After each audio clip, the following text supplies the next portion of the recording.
الحمد لله رب العالمين وأشهد أن لا إله إلا الله وحده لا شريك له الملك الحق المبين وأشهد أن سيدنا ونبينا محمدا عبد الله ورسوله الصادق الأمين اللهم صل وسلم وبارك على سيدنا محمد وعلى آله وصحبه ومن تبعهم بإحسان إلى يوم الدين سبحانك لا علم لنا إلا ما علمتنا إنك أنت العليم الحكيم.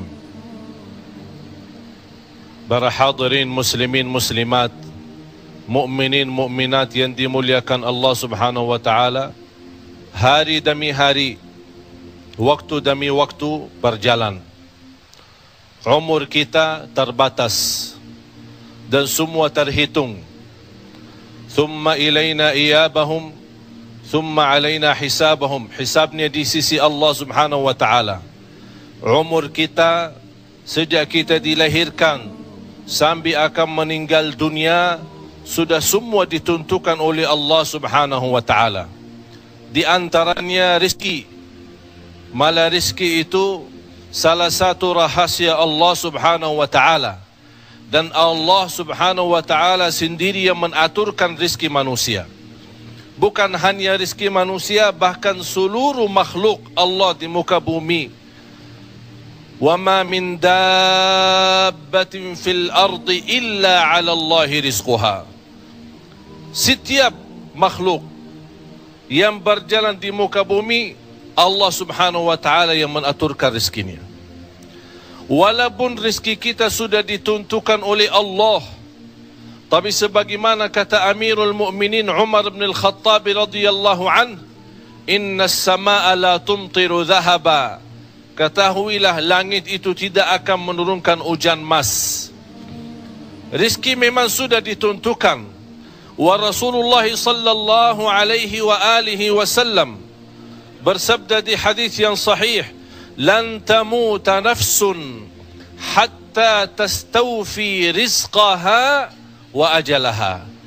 Malah Allah Subhanahu wa taala mengikatkan rezeki dengan umur. Tidak boleh meninggal dunia sebelum dipenuhi rezekinya. Artinya tidak akan jiwa pun meninggal dunia sebelum dipenuhi rezekinya. Selama masih ada rezeki, berarti masih ada umur. Di bumi, di mana saja berada, rezeki itu tidak akan salah alamat. Rezeki akan datang ke tempat kita. Walaupun rezeki kita sudah ditentukan dan ditakdirkan oleh Allah Subhanahu wa taala, tetap kita punya kewajiban untuk berusaha. Allah Subhanahu wa taala menerangkan banyak di dalam Al-Quran.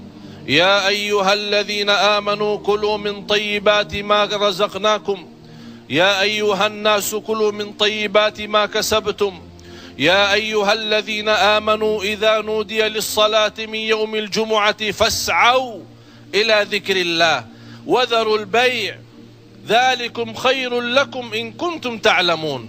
Terus selepas Jumat apa? فإذا قضيت الصلاة fantashiru, bergeraklah, berjalanlah, berikhtiarlah, berusahalah.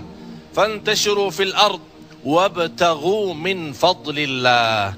Carilah karunia Allah, anugerah Allah, rizki Allah, tapi tetap kita selalu dalam ikhtiar dan usaha kita disertai dengan zikir kepada Allah Subhanahu wa taala. Orang mukmin yang percaya kepada Allah dan senantiasa dia berikhtiar dan berusaha, tetap memiliki keyakinan, menggantungkan hatinya kepada Allah Subhanahu wa taala. Itu yang namanya tawakkal qalbu. Bukan hanya tawakal usaha, bukan hanya kita percaya kepada kemampuan diri kita atau kita percaya kepada kecerdasan kita, tapi tetap kita senantiasa memohon pertolongan Allah Subhanahu wa taala. Bapak Ibu, pemirsa TV One di mana saja berada yang dimuliakan Allah Subhanahu wa taala, ketahuilah, ibadah pun yang namanya ibadah yang menjadi kewajiban kita tidak akan bisa disempurnakan kecuali dengan pertolongan Allah Subhanahu wa taala. kita selalu baca dalam salat kita di suratul Fatihah, Iyyaka na'budu wa iyyaka nasta'in. Di zaman yang banyak tersesat, di zaman yang banyak salah, di zaman yang banyak salah belajar, di zaman orang-orang sudah tidak berminat untuk menambah dan mempelajari ilmu, dan ulama, dan para wali, dan para salihin. Orang sekarang merasa dirinya lebih pintar daripada gurunya. Di zaman yang seperti ini, yang banyak fitnahnya, banyak kacaunya, kita mesti memohon selalu petunjuk Allah Subhanahu wa taala. Ihdinas siratal mustaqim. Ihdinas siratal mustaqim bukan hanya dalam hal ibadah, termasuk dalam hal belajar, dalam hal pendidikan, dalam hal membina rumah tangga, dalam hal mendidik anak, dalam hal mencari nafkah dan rezeki. Semua membutuhkan petunjuk Allah Subhanahu wa ta'ala. Bismillah, doa keluar rumah yang semestinya kita semua jaga. Kalau walaupun kita berikhtiar, berusaha, huwa alladhi ja'ala lakumul arda dhalula famshu fi manakibiha wa kulu min rizqihi wa ilaihin nusyur. Kita akan semua akan kembali kepada Allah Subhanahu wa ta'ala. Bergeraklah, tapi tetap di samping kita punya ikhtiar dan usaha, tidak boleh kita lepas doa kepada Allah Subhanahu wa ta'ala. Di antaranya yang saya mohon, Bapak Ibu tolong jaga doa ini. Sangat sederhana, sangat mudah, dan mudah dihafal, mudah diamalkan, tapi pahalanya sangat luar biasa. Rasulullah sallallahu alaihi wasallam mengajarkan kita setiap keluar rumah. Dan mohon Bapak Ibu, pemirsa TV One di mana saja berada, tolong ajarkan anak-anak kita. Dia keluar rumah mau ke sekolah, mau ke pesantren, mau ke mana-mana, supaya anak kita juga termasuk yang membawa berkat dalam kehidupannya lewat doa ini. Sama-sama. Bismillah. Tawakkaltu ala Allah. La hawla wa la quwwata illa billah.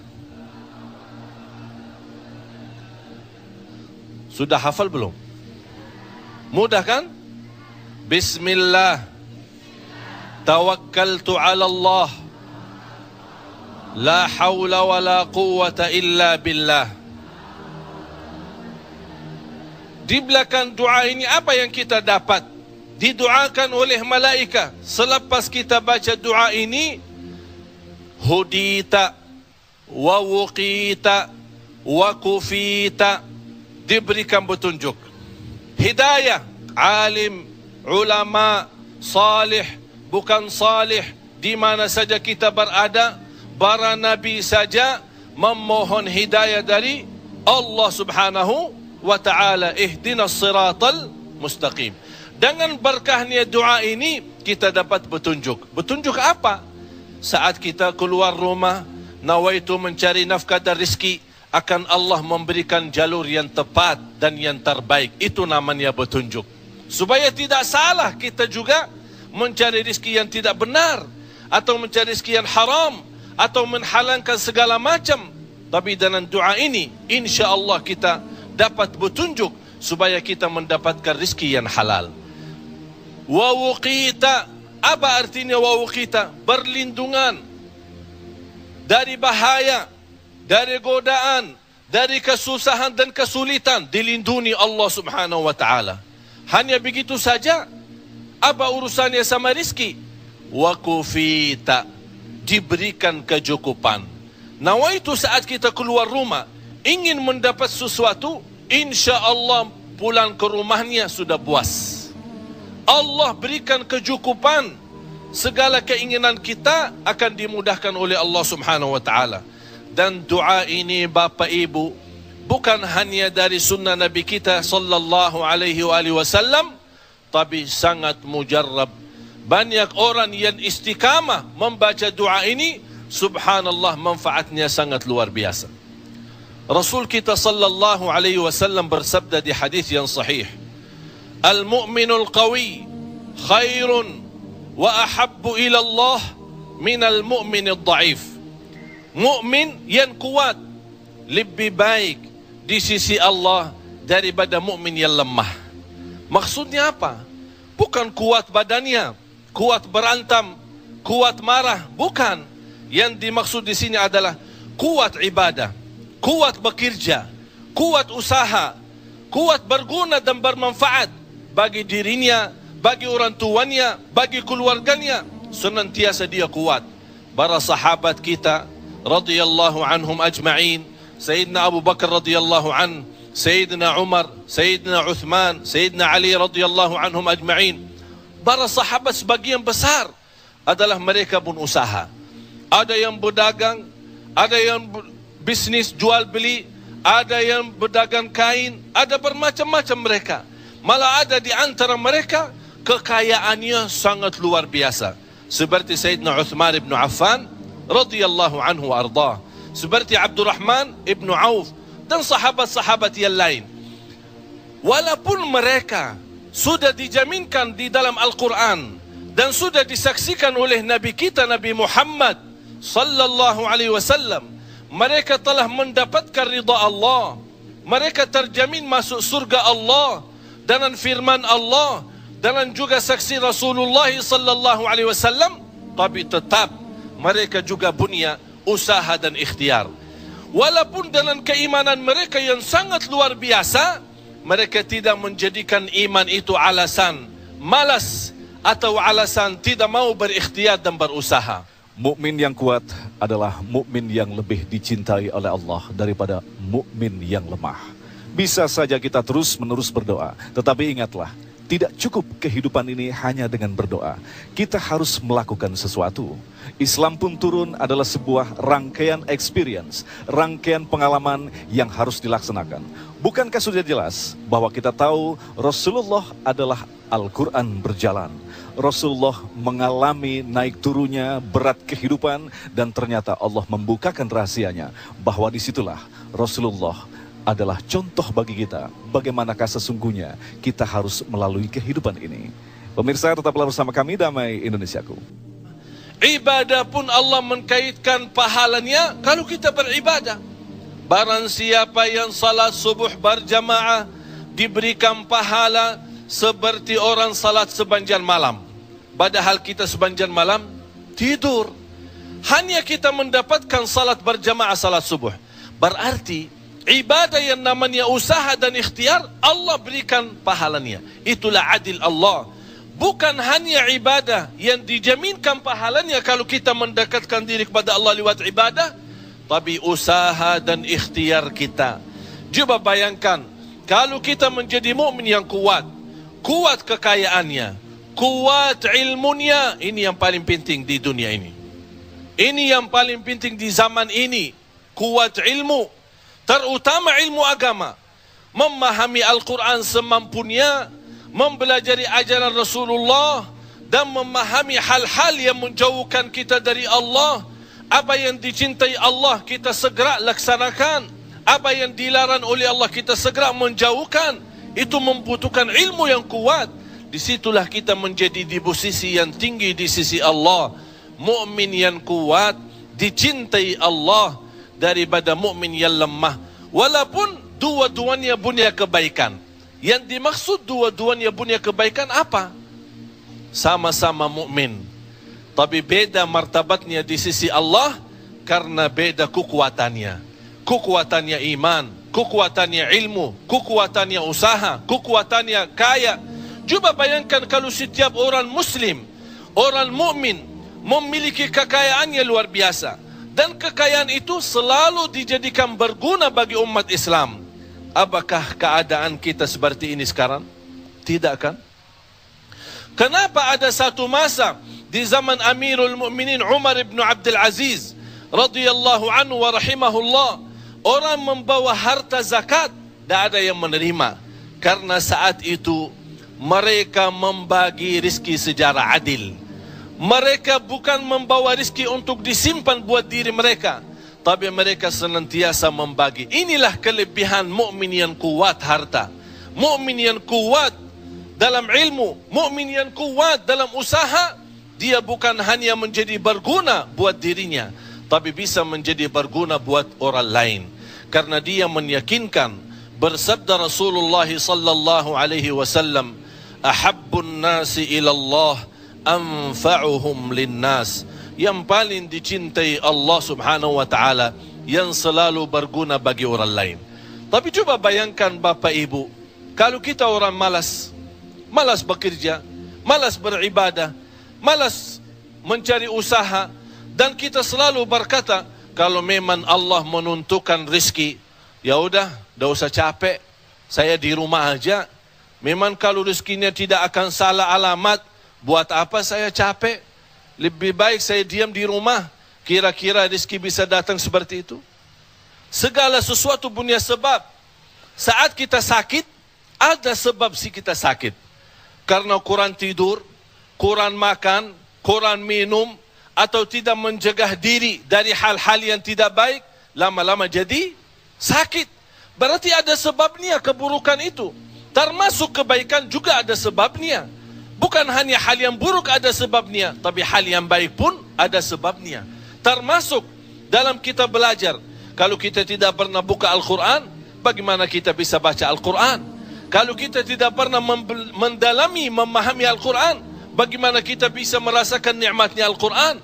Berarti semua Allah menggantungkan hal-hal itu dengan sebabnya. Allah subhanahu wa ta'ala yang maha agung dan maha besar, mampu menwujudkan segala sesuatu tanpa sebab. Tapi Allah subhanahu wa ta'ala menjadikan sebab itu adalah salah satu usaha untuk manusia. وَمَا تَشَاءُونَ إِلَّا أَن يَشَاءَ اللَّهُ. Walaupun kita punya sebab, tapi tetap dalam sebab usaha kita adalah yakin kita kepada Allah subhanahu wa ta'ala. Rasul kita sallallahu alaihi wasallam termasuk juga orang pedagang. Sebelum jadi Nabi, dia masih di usia muda, Rasul sallallahu alaihi wasallam berbisnis. Dengan modal Siti Khadijah radhiyallahu anha, berangkat sampai ke Syam berkali-kali dan balik ke Makkah, membawa barang dan belanja sallallahu alaihi wasallam. Tapi itu Nabi, yang namanya Nabi, sampai malaikat Jibril alaihi salam berkata, ya Muhammad, kalau kamu ingin gunung-gunung di dunia ini dijadikan emas untukmu, akan dijadikan oleh Allah emas. Gampang sekali, tinggal Rasul hanya angkat tangan berdoa. Tapi Rasulullah SAW tidak mau berdoa seperti itu. Malah Rasulullah SAW mendekatkan diri kepada Allah dengan keyakinan, ikhtiar dan mengambil sebab untuk bisa menjadi orang-orang yang berguna bagi orang lain. Jadi Rasul kita sallallahu alaihi wasallam menjadi contoh baik. Malah bersabda Rasulullah SAW, la an ahtatiba khairul li min as'alan nasa a'tawni aw mana'uni. Lebih baik saya menjadi tukang kayu, mengambil dari pohon-pohon, dan saya menikatkan kayunya, kemudian saya jual di pasar. Dengan sederhana mendapatkan kecukupan, itu jauh lebih baik daripada saya minta atau jadi tukang minta, mengharapkan dari manusia, bisa manusia itu diberikan atau bisa juga tidak diberikan apa-apa. Itu Rasul kita sallallahu alaihi wasallam. Para nabi semua mereka berdagang, semua bekerja, semua berusaha. Untuk apa? Padahal mereka para nabi punya tugas yang mulia adalah dakwah, punya tugas yang mulia menajarkan. Walaupun mereka kesibukannya dalam dakwah, walaupun kesibukannya menajar manusia, tapi mereka tetap punya kewajiban untuk diri mereka, untuk keluarga mereka, untuk keturunan mereka, adalah berikhtiar, bekerja, berusaha. Di samping itu memohon petunjuk Allah subhanahu wa ta'ala. Intinya jamaah sekalian yang dimuliakan Allah subhanahu wa ta'ala, Allah subhanahu wa ta'ala tidak membiarkan manusia tanpa aturan. Semua sudah ditentukan, semua sudah teratur. Tapi Allah subhanahu wa ta'ala karena adilnya Allah, walaupun semua sudah ditentukan, Allah masih memberikan kita jalan, memberikan kita kesempatan untuk kita lebih baik. Kalau kita ingin memiliki kehidupan yang lebih baik, tidak boleh malas. Oleh karena itu, Kalau kita kembali kepada sejarah ulama, bagaimana para alim ulama sambil mendapatkan nama yang terbaik. Bagaimana sejarah mereka, walaupun ribuan tahun mereka sudah meninggal dunia, tapi masih nama mereka terbawa. Ratusan tahun imam kita Imam Syafi'i rahimahullah. Tapi semua kan tahu Imam Syafi'i enggak? Semua ikuti mazhabnya Imam Syafi'i enggak? Pernah ketemu Imam Syafi'i? Tidak pernah. Tapi kok bisa terbawa namanya, terbawa mazhabnya, terbawa ajarannya dan belajarannya, menjadi contoh buat kita semua. Dan sambil dibandingkan di mazhab yang lain, hampir sebagian besar sedunia ikuti mazhab Imam Syafi'i. Kenapa bisa terbawa nama baiknya beliau? Karena itulah tidak ada malas dan tidak ada istilah saya sudah tidak mau berusaha. Tetap di samping belajar, usaha dia berhijrah dari tempat ke tempat, dari kota ke kota, dari ulama ke ulama lain untuk mempelajari ilmu sambil mendapatkan posisi yang begitu luar biasa. Inilah namanya kerja, berusaha dengan ikhlas. Allah subhanahu wa ta'ala akan kekalkan nama baiknya. Oleh karena itu sekarang beliau walaupun meninggal dunia sudah ratusan tahun, tapi kita ikuti mazhabnya dan kita mendoakan beliau karena beliau termasuk salah satu ulama yang berhasil dalam ikhtiar dan usaha. Itulah namanya tanda ikhlas.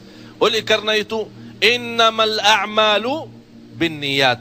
Kita punya amal, tapi sebelum kita beramal, sebelum kita berusaha, sebelum kita berikhtiar, tolong Bapak Ibu jangan lupa nawaitu. Saat kita mencari nafkah dan rezeki, nawaitunya untuk apa? Jadikan rezeki itu adalah jembatan yang membawa kita mendapatkan ridha Allah, jembatan membawa kita masuk surga Allah. Itulah nawaitu. Hal-hal kecil dengan nawaitu bisa menjadi besar di sisi Allah subhanahu wa ta'ala.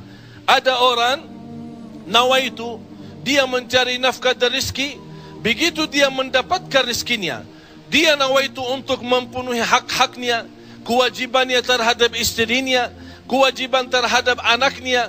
Sambil Rasul bersabda, sambil seorang suami suapin istrinya diberikan pahala sedekah. Coba bayangkan. Berarti nawaitu itu sangat berarti. Oleh karena itu Bapak Ibu jangan tinggalkan nawaitu. Di mana Anda berada, apa urusannya, mau kemana, tolong dihadirkan nawaitu. Karena dengan niat, disitulah akan kita sama-sama mendapatkan petunjuk Allah subhanahu wa ta'ala. Dan segala amalan itu tergantung niat. Innamal a'malu bin niyat wa innama likulli imri'in ma nawa. Masya Allah. Rezeki ternyata adalah sebuah jembatan untuk menuju ridha Allah. Ternyata kita tidak sedang membangun jembatan dan kita menikmatinya di sana. Kita bersukaria di dalam jembatan. Tetapi itu hanyalah sebuah sarana untuk mencapai ridha Allah. Kita patut bersyukur bahwa kita telah dipahamkan kembali bahwa bukan tujuannya untuk mengumpulkan rizki sebanyak-banyaknya. Tetapi apakah kita mampu membangun sebuah jembatan sekuat-kuatnya untuk menuju ridha Allah. Pemirsa, tetaplah bersama Damai Indonesiaku. Pemirsa TV One di mana saja berada yang dimuliakan Allah, ibu, bapa, jamaah sekalian, semoga senantiasa kita dalam ikhtiar dan usaha kita, selalu kita menambah keyakinan dan kepercayaan kita kepada Allah subhanahu wa ta'ala. Hari ini kita berusaha berikhtiar, menghadapi sedikit kesulitan dan kesusahan. Jangan kita berkata, kenapa Allah tidak melancarkan rizki dan usaha saya? Tapi harus bertanya kepada diri kita, apa salah saya? Apa kekurangan saya? Barangkali kalau kita muhasabah diri, oh ternyata hari ini saya merasa susah rizki karena ketiduran salat subuh tadi. Saya merasa malam ini tidak lancar karena saya lupa baca Al-Quran. Saya hari ini merasa tidak baik karena saya ketinggalan salat malam. Inilah muhasabah diri. Al-Imam Muhammad ibn Sirin pernah dia mencela orang, mencaci maki orang. Ente orang miskin. Orang itu tersinggung. Kata Imam Muhammad ibn Sirin, saya menunggu ucapan saya ini, menunggu akibahnya, menunggu balasannya 40 tahun. Coba bayangkan, hanya satu ucapan dia takutin, dia fikirkan, apalagi perbuatan. Bapak Ibu, berapa banyak perbuatan kita salah, berapa banyak kita melanggar aturan Allah, berapa kali kita menjauhkan diri dari perintah Allah, padahal kita semua hafal. Wa man yattaqillaha yaj'al lahu makhraja. Barang siapa yang takwa kepada Allah, akan Allah jaminkan diberikan jalan keluar dari segala kesusahan, dari segala kesempitan. Berarti kalau kita berdoa, kita berikhtiar, kita berusaha, tapi masih kita menghadapi kesusahan dan kesulitan, pasti ada sesuatu yang tertinggal. Salah satu amalan di samping ikhtiar dan usaha kita adalah zikrullah, terutama istighfar. Karena termasuk istighfar adalah salah satu kunci mendatangkan rizki. Rasul kita sallallahu alaihi wasallam bersabda, "Man lazimal istighfar ja'alallahu lahu min kulli hammin faraja wa min kulli dhiqin makhraja wa yarzuqhu min haitsu la yahtasib." Barang siapa yang sepanjang waktu selalu beristighfar. Saya selalu sampaikan hadis ini, dan saya meminta kepada jamaah, tolong berbanyak istighfar. Mereka membatasi istighfar di waktu tertentu saja, padahal sebaik istighfar itu sepanjang waktu. Pagi, siang, sore, malam. Naik motor, jalan kaki, naik bis, mau kemana-mana. Tidak keberatan kita membasahi lidah dengan istighfar. Malah ada seorang sahabat Rasulullah sallallahu alaihi wasallam, "Ya Rasulullah, berikan kepada aku amalan yang menjaminkan aku masuk surga." Rasul menjawab, "La yazalu lisanuka ratban min dzikrillah." Basahi lidahmu dengan zikir kepada Allah. Kunci rizki bapa ibu adalah zikrullah. Kunci rizki zikrullah, di antaranya istighfar. Allah subhanahu wa ta'ala menjaminkan dalam Al-Quran di surat Nuh, فَقُلْتُ اسْتَغْفِرُوا رَبَّكُمْ إِنَّهُ كَانَ غَفَّارًا. Apa manfaatnya istighfar? يُرْسِلِ السَّمَاءَ عَلَيْكُمْ مِدْرَارًا وَيُمْدِدُكُمْ بِأَمْوَالٍ وَبَنِينَ وَيَجْعَلْ لَكُمْ جَنَّاتٍ وَيَجْعَلْ لَكُمْ أَنْهَارًا. Dengan istighfar terjamin keturunan. Dengan istighfar kemudahan rizki. Dengan istighfar kelancaran usaha. Dengan istighfar kesembuhan dari penyakit. Dengan istighfar banyak kemudahan dan kemuliaan yang kita dapat. Istighfar, malah ulama banyak menjelaskan dari rahasia istighfar. Di antaranya Al-Imam Ibn Taymiyah rahimahullah menjelaskan, dengan banyak istighfar bisa membuka kesulitan dalam memahami agama. Kalau ada hal dalam agama anda menghadapi kesulitan, subhan mujarrab. Saya mohon, kalau anda lagi baca buku, atau anda mendengar sebuah ceramah, atau anda membahas sesuatu masalah, tapi anda merasa belum mantap pemahamannya, masih ada kesulitan untuk memahami soalan itu, atau mencari jawab pertanyaan, subhanallah, sibuk dengan istighfar. Wallahi, demi Allah Bapak Ibu, itu mujarrab. Demi Allah, dengan banyaknya istighfar, Allah akan berikan jawab pertanyaan kita. Akan Allah berikan kemudahan dalam ilmu, apalagi dalam usaha dunia. Jadi istighfar Bapak Ibu sangat luar biasa. Dan ini termasuk salah satu rahmat dari Allah subhanahu wa ta'ala, memberikan amalan-amalan, bukan hanya ikhtiar dan usaha kita, karena ikhtiar dan usaha kita memang terbatas. Tapi di samping usaha ikhtiar kita, masih kita bisa isi istighfar. InsyaAllah dengan banyak istighfar. Apalagi salawat kepada Nabi Muhammad sallallahu alaihi wasallam, menjaga salat 5 waktu berjamaah, dan hal-hal kebaikan yang lain, ini semuanya Allah mengikatkan dengan rizki kita. Justru Allah Maha Kasih Sayang. Malah Rasul kita bersabda, Rasul jauh lebih sayang kepada hamba daripada ibu kepada anaknya. Tapi manusia yang suka mencari susah sendiri. Innal insana khuliqa halu'a idza massahu syarru jazu'a wa idza massahu alkhairu manu'a. Manusia yang belum membiasakan diri kalau mendapatkan nikmat senantiasa bersyukur. Berarti kalau nikmat tidak terus berjalan, berarti kita masih berkurang syukur kita. Tapi coba, la in syakartum, hafal lagi ya. Ibu-ibu hafal ayatnya. Tapi kenapa kita tidak mengamalkan? Kalau memang ingin ditambah rezeki kita, kalau belum sempat haji, kita ingin berhaji. Kalau kita sudah haji, ingin Allah menambah kita bisa haji lagi. La in syakartum lazi. Jadilah hamba yang bersyukur. Karena nikmat Allah memang Bapak Ibu tidak bisa terhitung. Nikmat Allah begitu banyak di setiap waktu dan setiap saat, lahir dan batin. Wa in ta'uddu ni'matallahi la tuhsuha. Oleh karena itu, jangan anda menjadi orang-orang yang mengkufri nikmat, tapi jadilah senantiasa mensyukuri nikmat.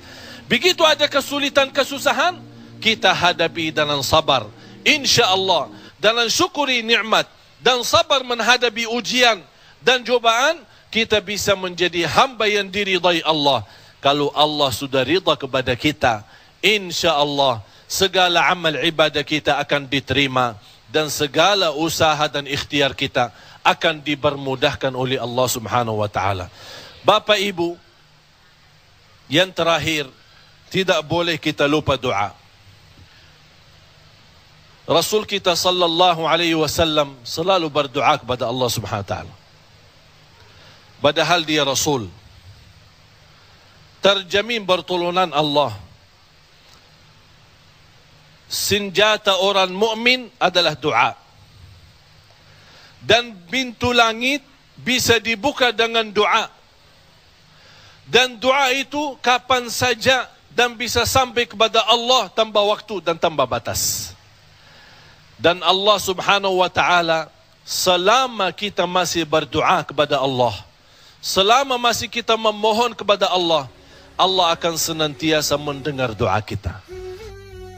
Nurul hidayati zara sadri, huwa mubtada unsi wa umri, fa'azimtu li